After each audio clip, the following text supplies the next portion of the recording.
उसके सामने full size में तस्वीर लगी हुई थी, जबकि वो मुसलसल उस तस्वीर पर निगाहें जमाए उसे देख रहा था, जैसे उस तस्वीर को देखने के अलावा उसके लिए कोई काम अहम था ही नहीं। बहुत अकड़ है तुम में, बहुत मगरूर हो तुम मिर्ज़ा, लेकिन कोई बात नहीं, हुस्न वालों पर गरूर सूट करता है, ये बात तो मैं मानता हूँ, लेकिन तुम्हें ये नखरे मुझे नहीं दिखाने चाहिए। आखिर बहुत करीब आने वाला हूँ मैं तुम्हारे। दामियार शाह ज़बरदस्ती का कायल नहीं, लेकिन तुम शायद अपनी मर्ज़ी से मुझ तक आना ना चाहो। खैर, ये कितने दिन का ड्रामा होगा? कब तक बच पाओगी दामियार शाह की कैद से? कब तक करोगी ये दूर भागने वाले ड्रामे? आना तो तुम्हें मेरी ही बाहों में, और जब तुम मेरी बाहों में आओगी तब तुम्हें पता चलेगा कि दामियार शाह है क्या। वो मुस्कुराते हुए अपने मोबाइल पर एक नंबर मिलाने लगा। दूसरी तरफ बेल जा रही थी। तीसरी बेल पर किसी ने दूसरी तरफ से फ़ोन उठाया तो उसने अपने लहजे को बहुत मीठा बना लिया। दादी, ये क्या कर दिया है आपने? देखे ना, अभी मुझे घर आए बिल्कुल भी वक्त नहीं गुजरा, मेरा फिर से दिल कर रहा है आपके पास आने का। कितनी पुरसकून होती है ना ये दादी की गोद भी, मुझे तो पता ही नहीं था इतना सुकून मिलेगा वहाँ। मैं वापस आना चाहता हूँ आपके पास। वो फ़ोन कान से लगाए सामने इज़ा की तस्वीर को देखते हुए बोला था, जबकि दूसरी तरफ से उसे जवाब भी मोहब्बत से भरपूर आया। फ़र्क बस सिर्फ ये था कि दूसरी तरफ सच्ची मोहब्बत थी, और दामियार शाह सिर्फ उन्हें उनकी सच्ची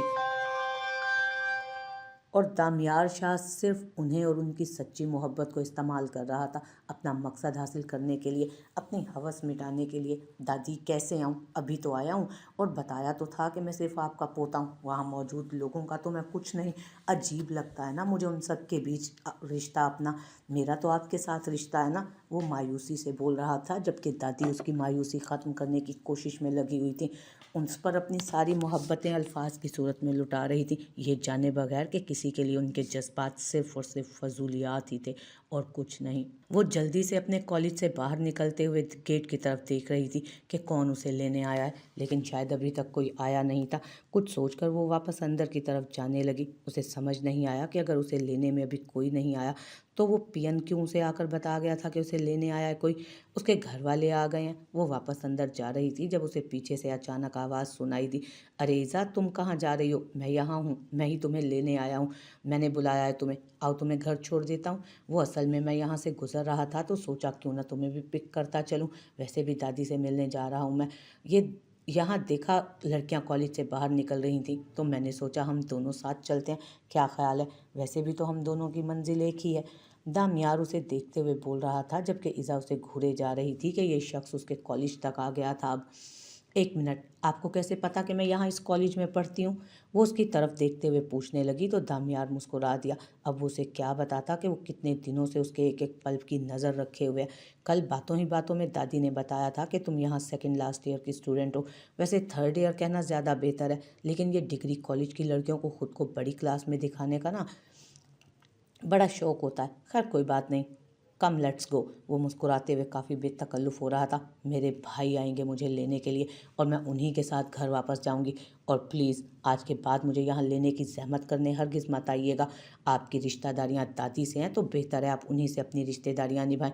मेरा आपसे कोई लेना देना नहीं, और ना ही मैं आपसे किसी तरह का कोई रिश्ता रखना चाहती हूँ। आप मेरे लिए अजनबी इंसान हैं और हमेशा अजनबी ही रहेंगे। अरे दामियार भाई, आप यहाँ? शहीर गाड़ी से निकलते उसे देखकर काफ़ी खुशगवार अंदाज में बोला।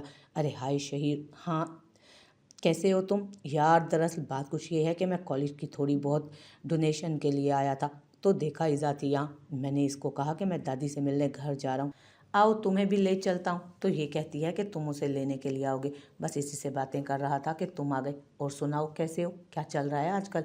वो इज़ा को पूरी तरह से नज़रअंदाज करते उससे बात करने लगा, जबकि इज़ा अपना बैग संभालती शहीर की गाड़ी की फ्रंट डोर खोलकर सीट पर बैठ गई। उसे उस आदमी से अजीब सी चिढ़ महसूस हो रही थी। ये आदमी तो उसके पीछे ही लग गया था। वो नहीं जानती थी कि वो यहाँ कोई डोनेशन देने आया था या नहीं। उसे तो यही लग रहा था कि उसका पीछा कर रहा है, और उसकी अजीब सी नज़रें। वो एक लड़की थी, और एक लड़की खुद पर उठने वाली किसी भी गलत निगाह को पहचान लेती है। उसे उस आदमी में किसी तरह की कोई अच्छाई नज़र नहीं आती थी, लेकिन मजबूरी ये थी कि वो दादी का पोता था और उसके बारे में कोई भी उल्टी सीधी बात करके वो दादी को हर्ट नहीं कर सकती थी। भाई मैं थक गई हूँ, आपने घर चलना है या फिर मैं खुद ही ड्राइव करके चली जाऊँ? उसने एक नज़र बाहर खड़े शहीर को देखते हुए ऊंची आवाज़ में कहा, क्योंकि वो काफ़ी देर से दामियार के साथ खड़ा उससे बातों में मगन था। चलें ठीक है दामियार भाई, घर आइए, वहाँ आपसे तफसील से बात करता हूँ। स्ट्रीट कोर्स को जानते हैं तो मुझे ज़रूर बताइएगा उसके बारे में। वो उससे हाथ मिलाता गाड़ी की तरफ चला गया, जबकि वो मुस्कुराकर उसे भेजता खुद अपनी गाड़ी की तरफ कदम बढ़ा गया। तुम मेरे लिए बहुत मुश्किल टास्क होती जा रही हो ईज़ा, दिन ब दिन तुम्हारी गलतियाँ बढ़ती जा रही हैं। दामियार शाह इतनी भी गलतियाँ माफ़ नहीं करता मेरी जान। उतना ही सताओ मुझे जितना खुद अपनी नाजुक जान पर झेल सको, वरना तुम्हारे लिए मुश्किल होगी, मेरे लिए नहीं, क्योंकि अपनी आने वाली ज़िंदगी मुश्किल तुम खुद बना रही हो। अगर यही सब कुछ चलता रहा तो तुम्हारे लिए मुश्किलें बढ़ेंगी। कैसे समझाऊं तुम्हें कि मैं तुम पर किसी तरह का कोई जुल्म नहीं करना चाहता। मुझे लगता है अब मुझे तुमसे रूबरू ही बात करना पड़ेगी। आखिर कब तक बर्दाश्त करूं मैं तुम्हारी बदतमीजियां। अब वक्त आ गया है कि तुम जान जाओ कि दामियार शाह क्या है, वरना जिस तरह से तुम्हारी गलतियों की तादाद बढ़ती जा रही है तुम्हारे लिए बहुत मुश्किल हो जाएगी। और और तुमसे तो रिश्तेदारियां निकल रही हैं। मैं तुम्हारी अच्छी यादों में रहना चाहता हूँ, क्योंकि दामियार शाह कभी किसी हसीना को हर्ट नहीं करता है। वो अपने मोबाइल फ़ोन पर किसी साथ मसरूफ़ था, जबकि वो टेबल साफ़ करके एक नज़र ठीक से टेबल को देख रही थी कि कहीं मुझसे कुछ गंद रह ना गया हो। लेकिन वो काफ़ी सफाई पसंद था, हर चीज़ चमक रही थी उसके ऑफिस की। अब वो उसके फ़ोन से फारिग होने का इंतज़ार कर रही थी ताकि वो उसे बता सके कि वो अपना काम ख़त्म कर चुकी है, अब क्या करे। लेकिन वो तो फ़ोन से कान लगाए न जाने कौन कौन से केस को डिस्कस कर रहा था। वो कितनी ही देर उसके साथ खड़ी उसे देखती रही, जबकि वो अपना रुख दीवार की तरफ फेरे हुए था। उसे बीच में बोलना अजीब लग रहा था, ये ना हो कि डिस्टर्ब हो जाए अपने केस की डिटेलिंग को लेकर। लेकिन यहाँ इतनी देर खड़े रहने का भी तो कोई फ़ायदा ना था। इससे बेहतर था वो बाहर चली जाए और दुआ और आयशा को देखती आए कि वो क्या काम कर रही हैं, और उन्हीं की कुछ मदद करवाने की कोशिश करती, और वो भी उन केसेस को कुछ हद तक समझ सकती थी। ठीक है मिस्टर मलिक, आप फिक्र मत करें, आपने उस प्रॉपर्टी के पेपर्स तैयार करवाने हैं, आप मेरे ऑफिस में भेज दीजिए। बाकी सारा ये जो कुछ है ना, बस एक आध सुनवाई में ही हल हो जाएगा मसला। आपको परेशान होने की ज़रूरत बिल्कुल नहीं। आपकी जायदाद किसी भी तरह बाहर नहीं जाएगी। वो कुर्सी घुमाकर उसकी तरफ रुख करते हुए अब भी फ़ोन पर मसरूफ़ था। उसके देखने पर उसने हाथ के इशारे से उसे बताया कि वो अपना काम ख़त्म कर चुकी है। हालांकि उसने उसे जाने का इशारा बिल्कुल नहीं किया था, बल्कि हाँ में सर हिलाता वो अब भी कॉल पर ही मसरूफ़ था। फिर आहिस्ता से कुर्सी से उठते उसकी जानिब आया और टेबल पर उंगली की मदद से लाइन खींचकर धूल मट्टी चेक करने की कोशिश की। लेकिन इबादत ने इतने अच्छे से सफाई की थी कि बिल्कुल साफ़ थी हर चीज़।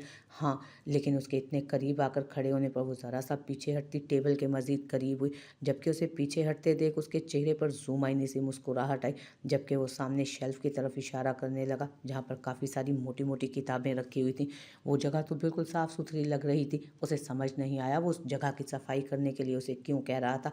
लू की किताबें एक तरफ कर दो और केसेस की फाइल्स एक तरफ कर दो, सारे कलर्स को एक साथ मत रखना, मुझे इरिटेशन होती है। वो यकीनन फाइल कलर्स की ही बात कर रहा था। और हाँ, वो हाँ में सर हिलाती उसके करीब से गुजरकर उस शेल्फ की तरफ आ गए, जबकि वो वहीं खड़ा उसे देखते हुए कॉल पर मसरूफ़ रहा। ऐसी कौन सी बातें कर रहे थे आप उसके साथ? खड़े होकर भी जान ही नहीं छोड़ रहा था ये आपकी। ये आदमी मुझे बिल्कुल भी पसंद नहीं है। पता नहीं उस दादी का पोता है भी या नहीं। इसे मॉल में थप्पड़ मार चुकी हूँ, वो उसकी तरफ देखते हुए बताने लगी तो शहीर मुस्कुराया। हाँ मेरा बच्चा, मैं जानता हूँ कि तुमने मॉल में इसे थप्पड़ मारा था, और ये बात इसने दादी को खुद बताई थी। और तुम्हें पता है दादी कितना हंसी थी उसकी बातों पर। तुम बिना हद करती हो। वो सिर्फ तुम्हारी मदद करने की कोशिश कर रहा था और तुमने उसके मुंह पे रख के थप्पड़ मार दिया। कितनी गलत बात है ना ईज़ा। बेचारा अब जिंदगी में कभी किसी की मदद नहीं करेगा, वो हंसते हुए बोला, जबकि ईज़ा मुंह बना गई थी। भाई मुझे वो आदमी बिल्कुल भी ठीक नहीं लगा। मुझे लगा वो मुझे गलत तरीके से छूने की कोशिश कर रहा है, इसलिए मैंने रख के उसके कान के नीचे लगा दी। और मुझे ये अब भी ठीक नहीं लगता। अजीब तरह का आदमी है, चिपकू टाइप। इसकी दादी से अपनी रिश्तेदारी दादी तक महदूद रखे ना, हर किसी से फ्री होने की कोशिश करता है, और आज देखें यहाँ तक पहुँच गया। मुझे बिल्कुल पसंद नहीं ये आदमी। मेरा बस चले तो मैं इसे घर से बाहर कर दूँ। वो अपना गुस्सा अब शहीर के सामने जाहिर करने लगी। नहीं मेरा बच्चा, वो बिल्कुल भी गलत आदमी नहीं। तुम्हें गलत फहमी हो रही है, कुछ और नहीं है बस। तुम खुद अंदाज़ा लगाओ, अगर वो गलत आदमी होता तो क्या तुम्हारा थप्पड़ खाने के बाद इतने अच्छे से बात करता क्या तुमसे? वो दादी का पोता है, और दादी का पोता होने के नाते हम सबके साथ उसका एक रिश्ता बनता है, और हमें ये रिश्ता निभाना होगा, क्योंकि वो रिश्तों को तरसा हुआ इंसान है। तुम जानती हो उसके पास कोई रिश्ता नहीं, कोई नहीं है उससे मोहब्बत करने वाला। अब हमें ही उस अब हमें ही उसकी फैमिली बनना होगा।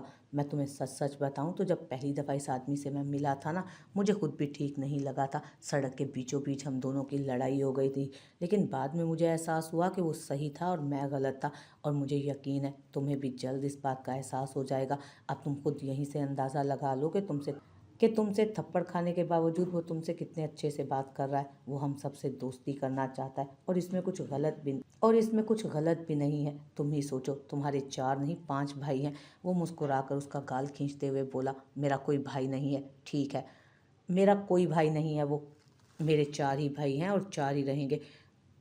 और ज़रा गाड़ी यहाँ से चाट की दुकान के पास रोकें, मुझे चाट खानी है, वो उसे देखते हुए बोली। जबकि इस चाट की शॉप को देखकर शहीद सोच में पड़ गया, क्योंकि यहाँ की चाट ईज़ा को कुछ ज़्यादा ही पसंद क्योंकि ईज़ा को यहाँ की चाट पसंद नहीं थी।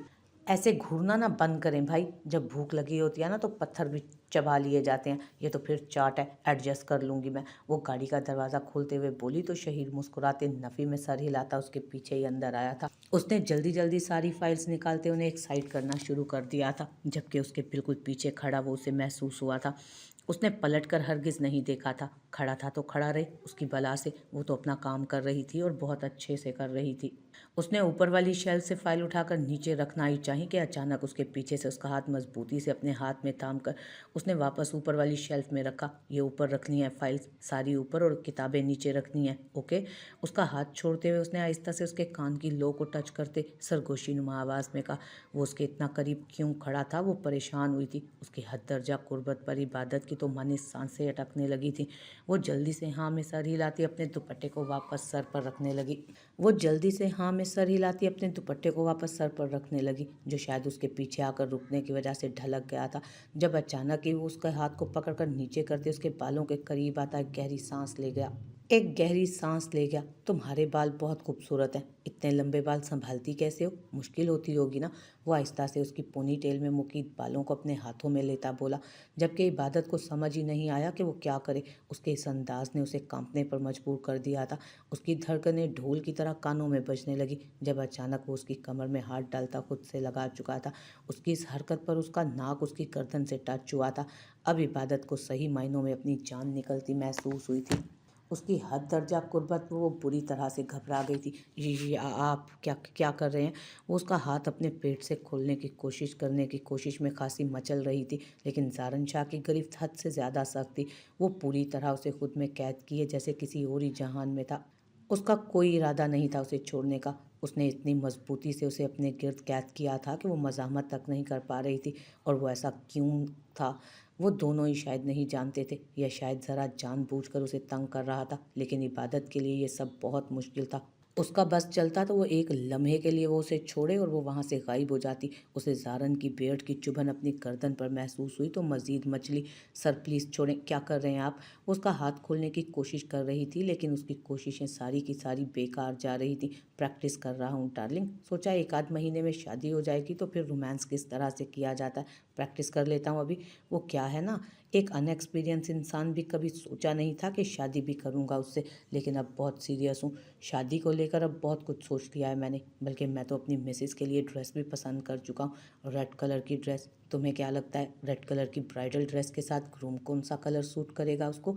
वैसे ज़्यादा शादियाँ अटेंड नहीं की हैं मैंने, लेकिन शादी तो है, और शादी में दूल्हे को अच्छा तो लगना ही चाहिए ना। वो उसकी कमर पर अपने हाथों की गिरफ्त मजीद सख्त करते सरगोशियाना अंदाज में बोला था, सर प्लीज़। वो रो देने को थी।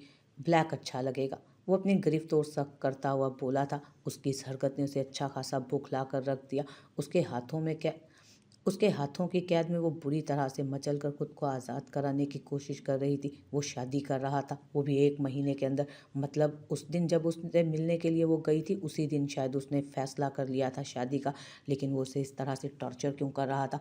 वो शादी करे, अपनी ज़िंदगी में आगे बढ़े, लेकिन इस सबसे पहले उसे तलाक दे, ना कि उसे किसी फालतू सामान की तरह इस्तेमाल करना शुरू कर दे। कहीं वो अपनी उस दिन वाली बातें सच तो साबित नहीं कर रहा था। सर प्लीज़ छोड़े मुझे। अपनी गर्दन पर चलता उसका लम्स उसे कांटों से भी ज़्यादा चुभता हुआ महसूस हुआ। उसकी धड़कन में अलग इश्तियाल था, दिल पर जैसे कोई क़यामत टूट रही थी। वो मुसलसल उससे आज़ादी की कोशिशें कर रही थी, जब अचानक दरवाज़ा खुला और अगले ही लम्हे वो उसे छोड़ चुका था, जिसकी वजह से शेल्फ पर काफ़ी शिद्दत से जा लगी। आई एम सॉरी, दरवाजे से आती आयशा को इग्नोर किए वो एक दफ़ा फिर उसके पास आ रुका। तुम ठीक हो ना इबादत? आई एम सॉरी, मेरा तुम्हें हर्ट करने का कोई इरादा नहीं था। ज़्यादा लगी है तुम्हें? यहाँ आओ, यहाँ बैठो। वो उसे दोबारा से थाम कर कुर्सी पर बिठा चुका था, जबकि आयशा को यही लगा कि वो गिरते गिरते बची है, जबकि उसकी हल्की सी चीख ने आयशा को भी परेशान किया था। तुम ठीक हो इबादत? ज़्यादा ज़ोर से तो नहीं लगी? सर आई थिंक इसे शेल्फ की साइड काफ़ी ज़ोर से लगी है। वो अपने बाजू पर रखे हाथ अपनी दर्द की शिद्दत को कम कर रही थी उससे, जबकि आयशा उसकी तकलीफ़ समझ कर बोली, मैं डॉक्टर को बुलाता हूँ अभी। आई एम रियली सॉरी, तुम्हें हर्ट नहीं करना चाहता था, मैं तो बस ऐसे ही। तुम बहुत ज़्यादा दर्द हो रहा है, उसका बाजू सहलाते बोला, जबकि उसका हाथ अगले ही लम्हे अपने बाजू से झटक कर उठ खड़ी हुई। नहीं, मैं ठीक हूँ, नहीं आई चोट मुझे मुझे और डॉक्टर को बुलाने की ज़रूरत नहीं, जा रही हूँ मैं बाहर। मुझे अब क्या करना है सर, आप मेरा काम बताइए। वो अपना दुपट्टा ठीक से सर पर जमाती उससे काफ़ी फासले पर खड़ी हुई। आयशा के साथ जाओ और उस केस की डिटेलिंग में इसकी मदद करो एंड रिलैक्स। इतना घबराने या परेशान होने की ज़रूरत नहीं, ये काम तुम आकर रिलैक्स होकर कर लेना। सर मैं ये कर देती हूँ, आयशा फ़ौरन बोली, जो सामने फाइल्स और बुक्स को अलग अलग देख चुकी थी। नहीं, इस ऑफिस के अंदर का सारा काम मेरी पर्सनल असिस्टेंट करेगी। आपको जो काम दिया है वो आप वो करें। और मिस इबादत, मैं हर 2 घंटे के बाद एक कप कॉफ़ी का पीता हूँ और ये ड्यूटी है आपकी। अब आप लोग जा सकते हैं। वो मुस्कुराते हुए अपनी कुर्सी संभाल कर बैठते हुए अपना रुख फेर कर कुर्सी की पुष्ट पर सर रख चुका था। उसके लबों पर एक बड़ी दिलफरेब मुस्कुराहट ने जगह बनाई, जबकि दरवाज़ा खुलने और बंद होने की आवाज़ पर वह आहिस्ता से अपनी आंखें बंद कर गया था।